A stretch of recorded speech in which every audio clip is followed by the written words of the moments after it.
Bon, c'est vrai que 2024, il arrive qu'il y ait aussi des loupés au cinéma quand même. Et vous avez fait comment pour entrer dans le cinéma? Comme si t'emmenais la femme d'un copain au resto ou au cinoche. Pour lui tenir compagnie, c'est tout. Un studio portatif de télévision. Tu t'y attendais à ce scénario? Non. Qu'est-ce qui va pas avec cette prise? Si je ne sors pas très vite de ce corps, je vais y rester prisonnier. Bonjour à tous et bienvenue dans Soyons Bon Public. L'émission est à retrouver à la fois en podcast ou sur YouTube tous les 15 jours le lundi à 17h et on va commencer avec le sommaire de l'émission. Dans cette émission, nous allons parler d'un sujet qui peut faire débat et cette semaine, on revient sur deux suites de trop qui sont sorties en 2024, à savoir La Planète des Singes, Le Nouveau Royaume et SOS Fantôme, La Menace de Glace. Deux films qui n'ont rien à voir mais qui n'ont pas grand chose à raconter. Je reviendrai également sur quelques news en bref avec Watchmen, une déclaration de Will Smith qui analyse la chute des blockbusters et les avis de presse sur Vice Versa 2. Enfin, je terminerai par une recommandation, que ce soit une série ou un film, qu'il soit récent ou non. Bref, je vous en parle en fin d'émission et cette semaine, je veux vous parler de Love and Mercy avec Paul Dano. Et ça commence maintenant.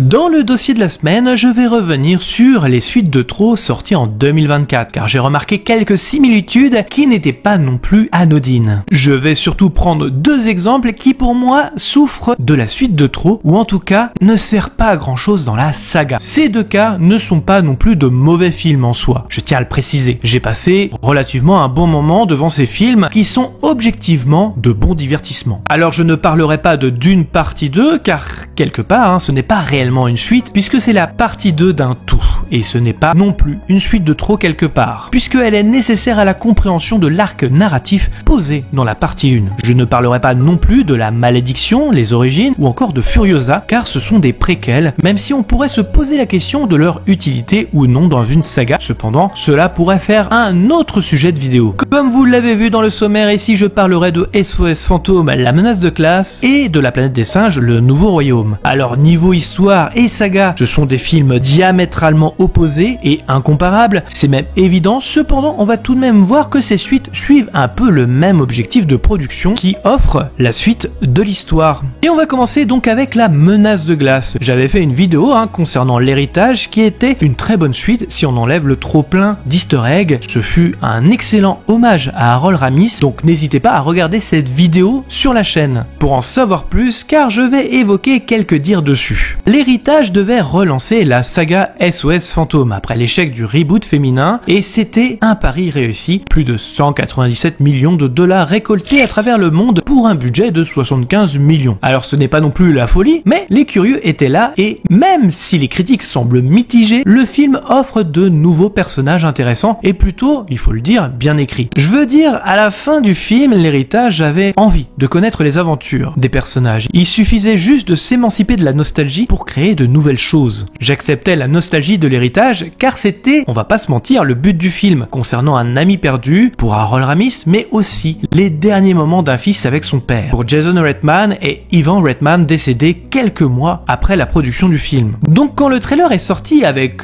un nouveau méchant, une nouvelle aventure, je dois avouer que j'étais plutôt hype devant le projet, aimant en plus SOS Fantôme depuis tout petit, même le 2 qui reste presque un remake du premier, oui. Bref, bon public je suis, mais quand j'ai vu les critiques tomber, je peux vous dire que je suis, on peut le dire, resté de glace. Mais bon, cela ne m'a pas découragé pour autant. Alors c'est une déception, évidemment, sinon je vous l'aurais mis en recommandation, mais ce n'est pas non plus honteux. En réalité, c'est un bon film pour enfants. C'est assez fluide comme histoire, rien de bien méchant. Alors pour son histoire, la famille Spengler revient là où tout a commencé, l'emblématique caserne de pompiers de New York. Ils vont alors devoir faire équipe avec les membres originels de SOS Fantôme, qui ont mis en place un laboratoire de recherche top secret pour faire passer la chasse aux fantômes à la vitesse supérieure. Donc ça c'est pour l'histoire, donc. Et pour le film, eh bien à la fin je me suis dit que je l'aurais peut-être oublié demain. J'avais l'impression qu'il était fait pour une plateforme et non pour le cinéma. Ce que je veux dire, c'est que le film n'est pas marquant, pas de scène mémorable qui peut devenir culte. On oublie l'écriture subtile de l'héritage avec l'humour de Jason Reitman qui fait mouche. Ici, malheureusement, ça semble forcé. Beaucoup de facilités qui parfois font lever les yeux au ciel et la nostalgie, qui n'a plus sa place réellement dans le film, n'arrive toujours pas à s'en émanciper. À s'émanciper du passé sans savoir couper réellement le cordon. Et c'est peut-être le problème du film. Pourtant, quelques idées sont là. Le fait que Winston ait ouvert un secteur de recherche des fantômes, en voilà une bonne idée pour développer le lore. Mais malheureusement, on n'en fait pas grand-chose. Bref, rien d'intéressant dans le long métrage, juste une formule bien huilée, sans saveur. Une impression d'un épisode bonus, presque un téléfilm. Pourtant, le budget est plus important, 100 millions de dollars. Et vous savez quoi? Le film a aussi bien marché, puisque le film a récolté plus de 200 millions de dollars. Pour le deuxième film, parlons de la Planète des singes, le nouveau royaume. Je m'étais fait une réflexion quand j'avais vu la bande-annonce, mais qu'est-ce que le film allait raconter? Après tout, la trilogie avec César semble conclure parfaitement, offrant tout ce qu'un préquel avait à dire. L'origine de l'intelligence des singes, le commencement de la guerre entre humains et singes, et enfin la disparition du langage et des humains de moins en moins nombreux sur Terre. Nous avions toutes nos réponses. Alors, ce film nous compte plusieurs générations après le règne de César. Les singes ont définitivement pris le pouvoir. Les humains, quant à eux, ont régressé à l'état sauvage et vivent en retrait. Alors qu'un nouveau chef tyrannique construit peu à peu son empire, un jeune singe entreprend un périlleux voyage qui l'amènera à questionner tout ce qu'il sait du passé et à faire des choix qui définiront l'avenir des singes et des humains. Alors pareil, rien de honteux, le film est très popcorn, les effets spéciaux sont très beaux, et on a pour notre argent, vraiment, rien que ça vaut le coup quand même de voir le film au cinéma. Mais il y a un mais, comme vous le savez, le film ne raconte pas grand chose en vérité. On régresse presque, mais je vais y revenir. Après, le seul point de génie dans cette histoire, c'est les différentes interprétations de l'héritage de César. À travers le temps, les messages ne sont plus les mêmes. Certains sont extrêmes, d'autres ont oublié, et certains prêchent encore la bonne parole. Sur ce point, je dois avouer que c'est plutôt très intéressant. Est-ce que ça vaut un film?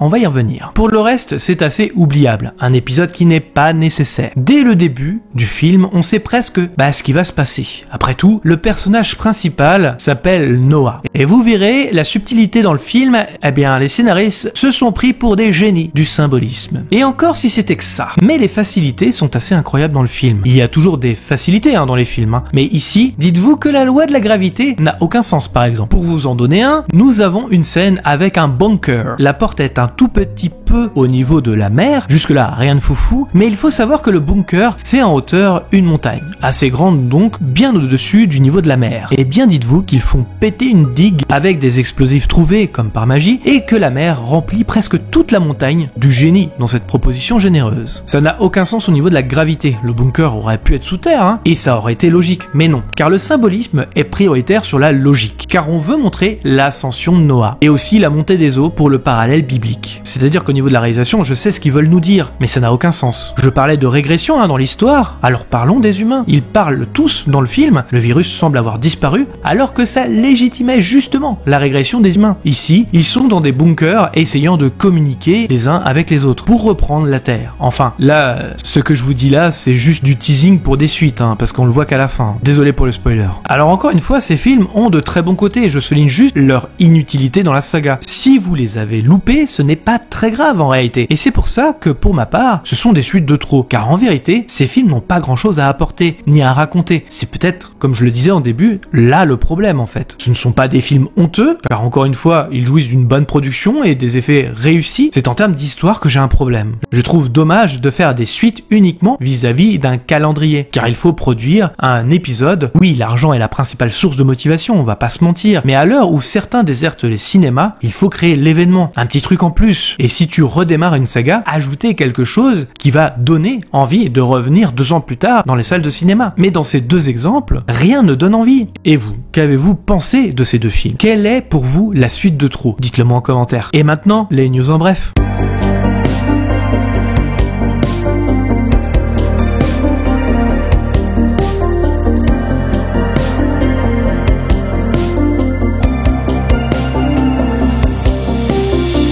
deuxième partie de l'émission, les news en bref. Première news, on va parler de la bande-annonce d'un film d'animation Watchmen qui a été dévoilé. Après le film de Zack Snyder en 2009, qui est devenu culte d'ailleurs avec le temps, et l'excellente série de HBO, un film d'animation va donc sortir. Enfin, pas vraiment un, mais 2 films. Il semble que ces longs métrages reviendront sur des événements bien connus du roman graphique, mélangeant la 2D et la 3D, qui donne un style plutôt léché, on va pas se mentir. Ayant beaucoup aimé le roman graphique, je suis assez content de voir ça en animation. Le premier film sortira en fin d'année 2024 et le deuxième courant 2025. Et vous, qu'avez-vous pensé de ce teaser? Quel est votre rapport à Watchmen? Deuxième news, Will Smith évoque via une émission Hot Ones pourquoi les blockbusters échouent au box-office. Si vous connaissez pas Hot Ones, c'est une émission où l'on propose 10 questions avec 10 sauces pimentées de plus en plus fortes, ce qui donne des interviews assez drôles. En France, nous avons notre Kian Kojandi qui l'a adapté sur Canal+, et qui est présent d'ailleurs sur YouTube si vous voulez jeter un coup d'œil. Et dans cette émission version américaine, Will Smith a déclaré « La définition d'un hit est presque toujours la même. C'est surtout plus dur d'en faire un. Avant, tu pouvais mettre quelques explosions et 2-3 bonnes blagues dans la bande-annonce, les gens venaient. La télévision fait de si bons trucs qu'il y a des choses pour lesquelles les gens ne sortent plus de chez eux. Il y a clairement une demande pour un certain genre de film pour que les gens sortent de chez eux. Alors qu'on soit d'accord ou pas sur son analyse, il est vrai que cela pose question. Après tout, son Bad Boys 4 semble cartonner au box-office. Mais je pense que les studios de pays comme les USA,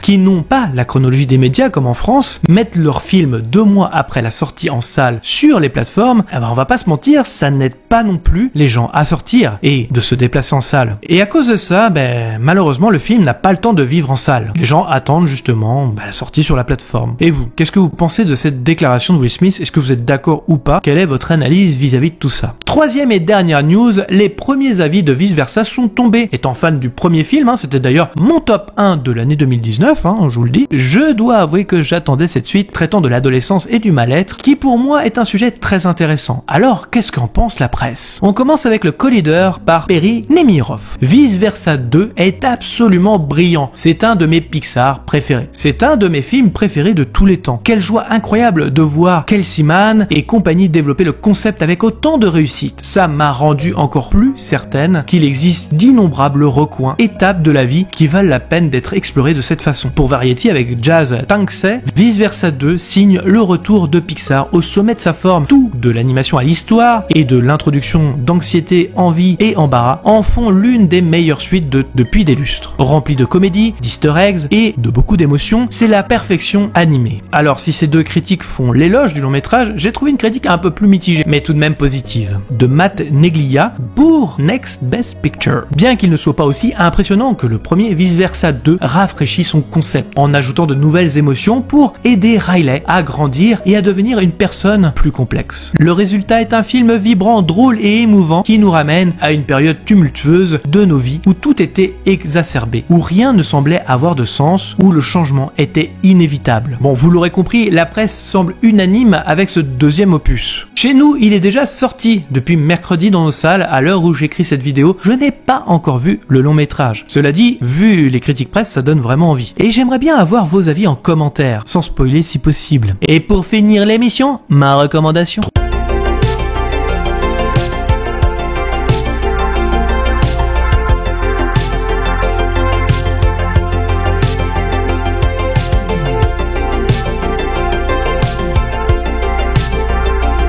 Troisième et dernière partie de l'émission, ma recommandation. Alors ça peut être un film, une série, que ce soit une œuvre ancienne ou récente, peu importe, considérez ça comme une mini-critique parce que je n'irai pas forcément dans le détail. Et c'est parti. Ma recommandation est un film de 2015, comme quoi cette période avait du bon cinéma, réalisé par Bill Pollard, dont c'est le premier film, à savoir Love and Mercy. Car ce cher Bill, c'est plus un producteur qu'un réalisateur, et pourtant, je vais revenir sur pourquoi son film Love and Mercy est un excellent biopic. Alors oui, le réalisateur est avant tout un producteur, et ses choix sont assez bons quand il finance un projet. Parmi ceux qui ont retenu mon attention, c'est Le Secret de Brokeback Mountain, Into the Wild, 12 Years Slave, Wild ou encore quelques minutes Après minuit. D'ailleurs celui-là, il faudra un jour que je vous en parle. Derrière les mélodies irrésistibles des Beach Boys, il y a Brian Wilson, qu'une enfance compliquée a rendu schizophrène. Paul Dano ressuscite son génie musical, John Cusack, ses années noires, et l'histoire d'amour qui le sauvera. Alors le film explore deux périodes de la vie de Brian Wilson, de plus joué par deux grands acteurs, Paul Dano pour la version de 20 ans et John Cusack pour la version de 40 ans. Grâce à cela, nous avons l'impression de voir deux films en un. Et cela favorise aussi le rythme du film,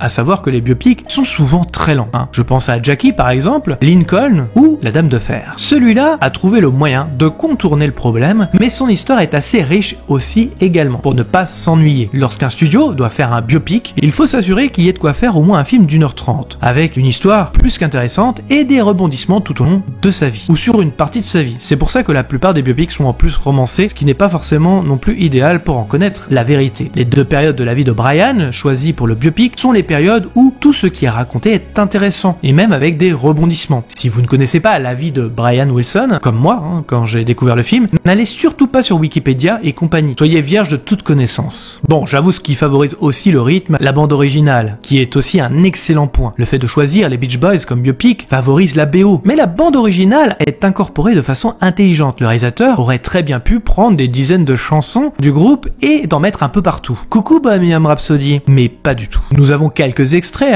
dans l'intro du film qui peuvent situer le spectateur au moment de leur carrière et de leur grand succès. Puis nous avons la construction de l'album Smiley Smile, où ce sont des instrumentales qui en ressortent, puis les voix, et c'est assez fascinant pour la création de l'album. La partie où il a 40 ans ne dévoile rien. La musique de Brian y est totalement absente, comme si il était l'ombre de lui-même. Le réalisateur choisit donc une musique originale. Nous sommes sur une période de sa vie où le processus créatif est en sommeil. Le biopic n'est pas fait de façon chronologique. Les deux époques se mélangent parfaitement et qui donnent plus d'impact pour la suite. Entre folie et génie, il n'y a qu'un pas. Et c'est ce que explore la partie dans les années 60. Pour la partie des années 90, le film explore amour et manipulation. Là où le film est très fort, c'est que les deux époques racontent deux histoires totalement différentes, même si elles sont liées. Le fait de faire ce choix créatif nous amène à un film, comme je le disais, passionnant. Pour la mise en scène, quelques bonnes idées sont également à l'écran. Se voulant comme un portrait de Brian, la mise en scène s'en approche, mais elle explore aussi l'aspect de la maladie. La manipulation subie dans la seconde vie de Brian se veut très cadrée. Les scènes où il rencontre sa future femme commencent comme un film romantique bateau, en visualisant juste la partie émergée de l'iceberg du personnage. Par la suite, le film va prendre une tournure assez glauque concernant ce médecin manipulateur qui exploite les faiblesses de Brian. Sa future femme sera comme un ange pour lui. Pour résumer, le film est une réussite passée inaperçue. Je pense qu'il faut tout de même se renseigner après avoir vu le film pour en savoir plus sur la personne de Brian afin de vérifier ce qui est romancé ou non. Car cette histoire inspirée de faits réels est assez dingue et vous verrez qu'il n'y a pas beaucoup de romance en réalité. Des acteurs formidables et une construction intelligente, Bill Pollard réussit l'impensable pour moi, faire un bon biopic rythmé et intéressant. Car pour moi, ce n'est pas forcément le genre que j'affectionne le plus. Et si on se réfère au fait que ce soit son premier film, il faut savoir que c'est un excellent producteur et ça, on le dit jamais assez pour les producteurs, en choisissant en général des projets qui sont très bien critiqués dans la presse. Si ça peut vous donner envie de voir Love and Mercy. Je pourrais développer encore, mais je vais m'arrêter là concernant le film. Cependant, on peut continuer d'en parler en zone commentaire. Je serais ravi d'en débattre avec vous. Et voilà, c'est terminé pour cette nouvelle émission. En tout cas, rendez-vous dans 2 semaines pour la prochaine émission. Merci à tous d'avoir regardé cette vidéo. Je précise qu'il s'agit d'un avis et non d'une pensée unique. Pensez à liker, commenter, mettre un pouce bleu et d'activer la cloche pour ne rien rater. Nous sommes dispo sur les réseaux sociaux Facebook, Twitter, Instagram. Les liens sont dans la description. Nous sommes également disponibles sur toutes les plateformes de podcast. Je vous invite donc à vous abonner quelle que soit la plateforme et de laisser un commentaire, nous y répondrons avec plaisir. Dans tous les cas, rendez-vous dans les salles obscures pour de nouvelles aventures. Bonne soirée à tous.